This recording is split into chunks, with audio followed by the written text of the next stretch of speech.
হযরত আইয়ুব আলাইহি ওয়াসাল্লাম ছিলেন আল্লাহর একজন প্রিয় নবী।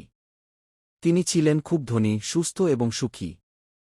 তার ছিল বড় পরিবার, অনেক গবাদি পশু, জমি ও ঘরবাড়ি। মানুষ তাকে সম্মান করত। কিন্তু আল্লাহ তার বান্দাকে পরীক্ষা করতে চাইলেন। প্রথমে একদিনেই তার সব সম্পদ ধ্বংস হয়ে গেল। ঘরবাড়ি পুড়ে গেল, পশু মারা গেলছ। এরপর এক ভয়াবহ ঘটনায় তিনি সব সন্তান হারালেন। এই শোক একজন সাধারণ মানুষের জন্য সহ্য করা অসম্ভব। তারপর শুরু হল সবচেয়ে কঠিন পরীক্ষা। হযরত আইয়ুব আলাইহি ওয়াসাল্লাম আক্রান্ত হলেন দীর্ঘদিনের কঠিন রোগে। তার শরীর দুর্বল হয়ে পড়ল, মানুষ তাকে এড়িয়ে চলতে লাগল। সময়ের সাথে সাথে সবাই তাকে ছেড়ে চলে গেলছ।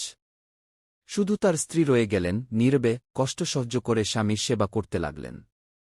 এত কষ্টের মাঝেও হযরত আইয়ুব আলাইহি ওয়াসাল্লাম কখনো বলেননি, হে আল্লাহ, কেন আমার সাথে এমন হল? তিনি শুধু বলতেন, হে আমার রব, আমি কষ্টে পড়েছি, আর আপনি তো সবচেয়ে দয়ালু।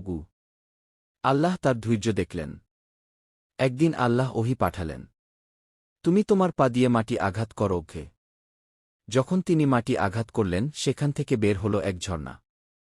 আল্লাহ বললেন, এই পানি দিয়ে গোসল করো এবং পান করো।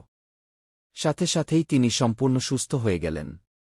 আল্লাহ তাকে ফিরিয়ে দিলেন পরিবার, সন্তান এবং আগের চেয়েও বেশি সম্পদ।